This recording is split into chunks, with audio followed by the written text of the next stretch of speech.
चलिए, hello, welcome friends, good morning once again and welcome to all of you on the channel Barabanki genius coaching. नया दिन, नई शुरुआत आपके साथ। और जैसा हम सब लोग सीख रहे हैं कि स्पोकन इंग्लिश में किस तरीके से इम्प्रूव करें डे बाय डे, और इसी कंटिन्यूशन में मैंने एक सेगमेंट शुरू किया था, डेली लाइफ सेंटेंसेस, जिसको शॉर्ट में कहा था डीएलएस। ठीक है, तो डीएलएस में मैं आपको देता हूँ डेली लाइफ में जो हम लोग सेंटेंसेस बोलते हैं। हिंदी में तो बहुत आसानी से बोल जाते हैं, but so far as English is concerned, somewhere down the line we stuck, है ना। We get hesitation. और इसी हेजिटेशन को रिमूव करने का तरीका ये होता है कि अगर जैसे हम हिंदी बोलते हैं उसी तरीके से उन वर्ड्स को, उन फ्रेज को या उन सेंटेंसेस को अगर आप पहले से हमें इंग्लिश में पता हो तो फिर ट्रांसलेट करने की ज़रूरत नहीं है। जिस तरीके से हम हिंदी बोलते हैं वैसे ही आप इंग्लिश ही बोल पाएंगे। But the important thing is that first of all you have to know, या you have to come to know what is the meaning of that particular word. जैसे पिछले सेशन में मैंने बहुत सारे सेंटेंस दिए, उसमें मैंने आपसे कहा था कि वर्ड बाय वर्ड ट्रांसलेशन मत करिएगा हिंदी से इंग्लिश में, अदरवाइज कहीं ना कहीं आपको दिक्कत होगी। वहाँ पर जो मीनिंग है, जो मैसेज है, जो कन्वे करना चाहते हैं, आप उस मैसेज को इंग्लिश में ट्रांसलेट करके बोलने की कोशिश करिएगा, है ना। जैसे फॉर एग्जाम्पल, उसे यहाँ ले आओ। आज का फर्स्ट सेंटेंस है, उसे यहाँ ले आओ। ठीक। अब देखिए, आपके दिमाग में तुरंत एक सवाल मतलब एक सेंटेंस का मीनिंग आ गया होगा। लेना या लेकर के आना ब्रिंग कहा जाता है। ठीक है, तो अब किसी पर्सन को अगर लाने की बात की जाएगी तो उसे ब्रिंग कहा जाएगा? नहीं, ये गलत हो जाएगा। जैसे आप किताब लाइए, मोबाइल लाइए, तो ब्रिंग आ जाएगा, bring that mobile, bring that book. या एक कुर्सी ले आओ, ब्रिंग दैट चेयर। लेकिन अगर किसी इंसान को लाने की बात की गई है तो फिर ब्रिंग नहीं आएगा। यही आपको सीखना है। इसके लिए आपको बोलना पड़ेगा गेट हिम हेयर। क्या कहेंगे आप? Gate him hair. तो ये सीख लीजिए कि अगर किसी जैसे मान लिए उस कमरे में दो आदमी बैठे हैं, दो लोग बैठे हैं, और आप कह रहे हैं कि उनमें से एक को यहाँ ले आओ, तो please bring one of them, नहीं, please get one of them in this room. तो गेट हिम हेयर का मतलब उस व्यक्ति को, उस इंसान को यहाँ पर लेकर आइए, तो उसके लिए गेट आएगा, ब्रिंग नहीं आएगा। यही मैं आपको सिखाना चाहिए। और देखिए, बैठने को कह दो।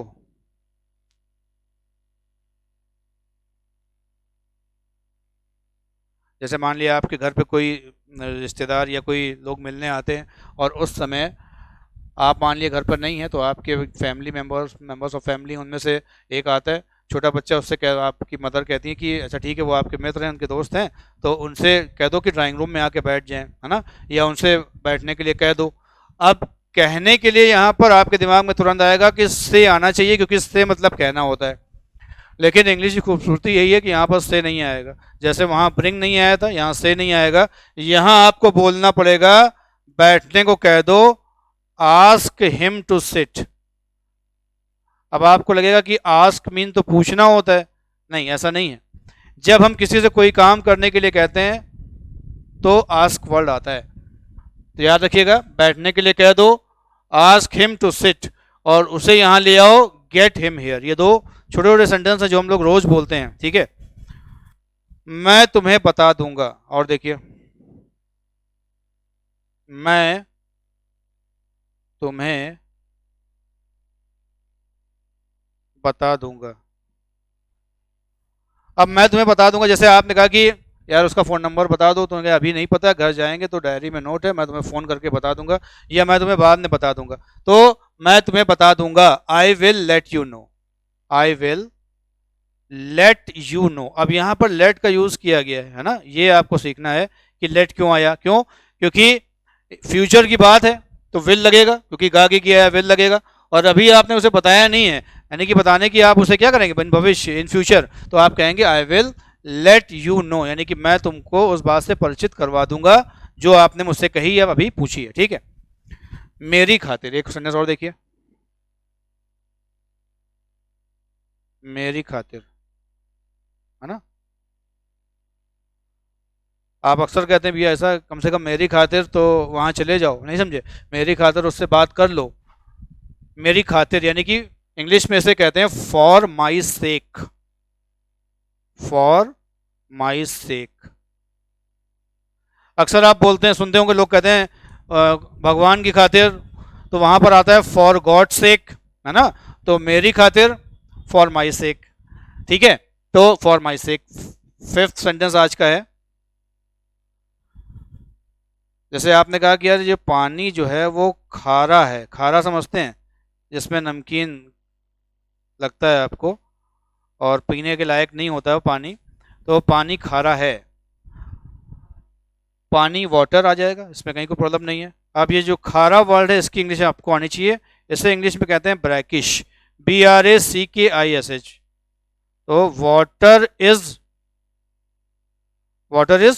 ब्रैकिश, यानी जो पानी है वो खारा है, इसको इंग्लिश में कहेंगे वाटर इज ब्रैकिश। फाइन, तो देख लिए सेंटेंस, फिर से कह रहा हूं, उसे यहाँ ले आओ, लाने के लिए ब्रिंग नहीं आएगा, गेट आएगा, क्योंकि यहाँ पर्सन की बात हो रही है। बैठने को कह दो, कहने के लिए यहाँ से नहीं आएगा, आस्क आएगा, क्योंकि हम जब किसी से कोई काम करने के लिए कहते हैं तो से नहीं आता, आस्क आता है ना। ऐसे ही मैं तुम्हें बता दूंगा, I will let you know, मेरी खातिर, फॉर सेक, और पानी खारा है, इसे कहेंगे वाटर इज ब्रैकिश। फाइन, तो ये तो आज आपके डेली लाइफ के सेंटेंसेस, और इसके बाद कुछ जो सेगमेंट है वोकैबुलरी का, जिसमें मैं आपको 5 वर्ड्स देता हूँ, तो उसको भी कंटिन्यू करते हैं। तो एक बार इनको रिवाइज कर लिएगा, स्क्रीनशॉट लेने के बाद इसको एक बार रिवाइज करके पढ़िएगा, ताकि आपको याद रहे कि ये जो वर्ड्स हैं, जो फ्रेज हैं, किस तरीके से यूज़ किए जाते हैं in day to day life. Fine, चलिए अब नेक्स्ट जो सेगमेंट है आपका वो वोकैबुलरी का है। I am going to write 5 vocabularies for you. ठीक,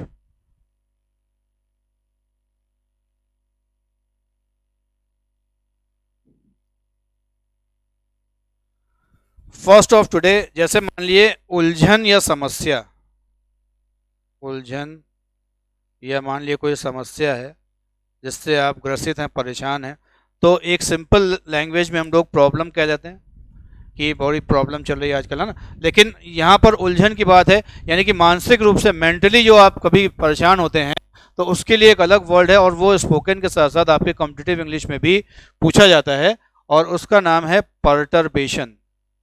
परटर्बेशन,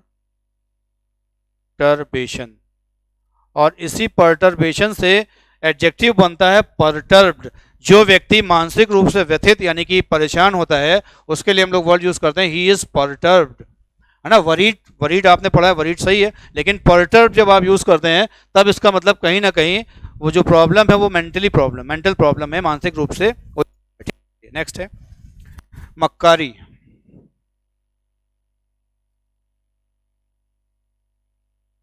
मक्कारी या कहे धोखाधड़ी भी आप कर सकते हैं, धोखेबाज, धोखाधड़ी, धोखा, जी, धोखाधड़ी, ये नाउन है। कहते हैं आप वो बहुत मक्कार आदमी है, उसके अंदर मक्कारी बहुत है, तो मक्कारी को इंग्लिश में कहते हैं होकस पोकस,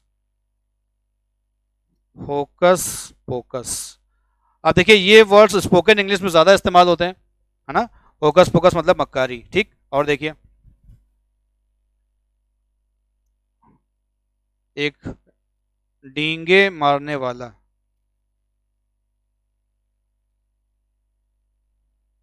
डींगे मारने वाला मतलब शेखी बगाड़ने वाला, यानी कि एक व्यक्ति जो चीज़ें ऐसी बात करता है कि जैसे वो बहुत बड़ा इंसान हो, बहुत बड़ी चीज़ें हों उसके पास, लेकिन वास्तव में क्या होता है वो आपको ही पता है कि practically it is not possible for him. तो ऐसे पर्सन को, यानी कि जो हमेशा बड़ी बड़ी बातें करते हैं, ऊंची ऊंची बातें करते हैं, उन्हें वेपरर कहते हैं। VAPOU वेपर होता है, VAPOUR, है ना, इसमें ER लगा दिए। आप देखिए वेपर, वेपर वर्ड पढ़ा होगा आपने, वेपर मतलब वाष्प होती है, पानी जब उबाला जाता है, गर्म किया जाता है, तो वो धुआं बन के, मतलब धुएं की तरह ऊपर उड़ जाता है, तो वो वाष्प होती है। तो वेपरर का मतलब वैसे ही ऊंची ऊंची बातें या शेखी बगाड़ने या डींगे मारने वाले के लिए वेपरर वर्ड यूज किया जाता है इंग्लिश में। ठीक भाई, चलिए और देखिए,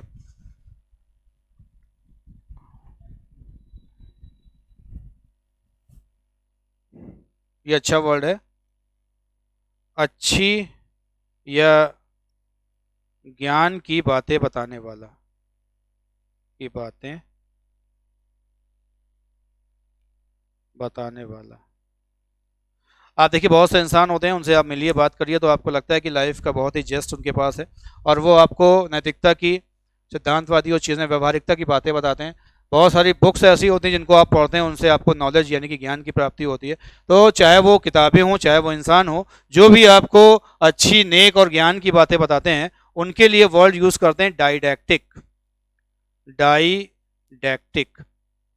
ये पर्सन भी हो सकते हैं, बुक्स भी हो सकती हैं, जैसे श्रीमद् भगवद गीता बहुत ही डायडेक्टिक बुक है, इसमें आप पढ़ेंगे तो बहुत सारी चीज़ों के बारे में पता चलेगा। ऐसे आप किसी इंसान के बारे में अपनी लाइफ में जिनको मानते हैं कि वो नेक हैं और ज्ञान की बातें बताते हैं, तो आप कह सकते हैं ही इज़ डायडेक्टिक पर्सन। तो पर्सन भी सही है, बुक भी सही है, दोनों के लिए इस्तेमाल किया जा सकता है। ठीक है, 5th ऑफ टुडे,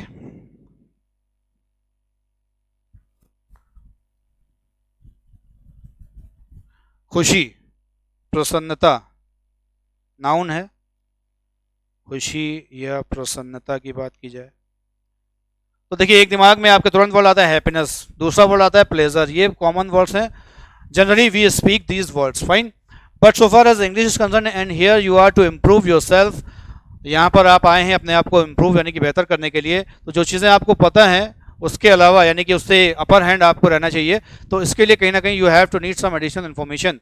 तो खुशी या प्रसन्नता के लिए एक वर्ड में दे रहा हूँ आज आपको, व्हील, और इसकी स्पेलिंग देखिएगा WEAL होती है।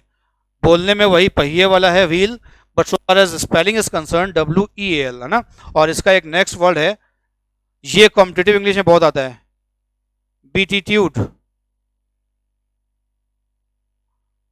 अब ये वर्ड अगर देखिए आपके सामने हो सकता है वेरी फर्स्ट टाइम आप देख रहे हो, this is the meaning of happiness. Happiness जो लिखा है, या व्हील लिखा हो या प्लेजर लिखा हो, या मैंने अभी आपको एक वर्ड दिया क्या, बीटीट्यूड। तो बीटीट्यूड का मतलब भी सेम है, बट यूजेस फर्क है। ये आपको जनरली नहीं मिलेगा, ये कॉम्पिटिशन्स में आता है अक्सर। लेकिन व्हील, व्हील के साथ साथ जैसे व्हील है, इसी के साथ जोड़ लीजिए, खुशी है तो गम भी होता है, गम का मतलब दुख, है ना। तो एक फ्रेज बनता है, उसमें WOE लिखा होता है, वो। ठीक है, तो यही पिक्चर भी आई थी, कभी खुशी कभी गम, याद है आपको। तो उसी तरीके से एक फ्रेज बनता है, व्हील एंड वो। व्हील मतलब खुशी, वो मतलब गम। तो व्हील एंड वो यानी कि अप्स एंड डाउन, जैसे हम लोग बोलते हैं उतार चढ़ाव, खुशी या गम, तो वैसे ही व्हील एंड वो या अप्स एंड डाउन आएगा। तो व्हील का मतलब खुशी और वो का मतलब दुख या गम होता है। ठीक है भाई, चलिए तो आज के लिए इतना ही। Thanks for watching this video, and I think that is video for useful for all of those who wants to improve their spoken English and competitive English as well. So please like, share and subscribe this channel, and see you tomorrow morning once again. And thank you for watching this video, and stay home, stay safe in the time of pandemic. Thank you.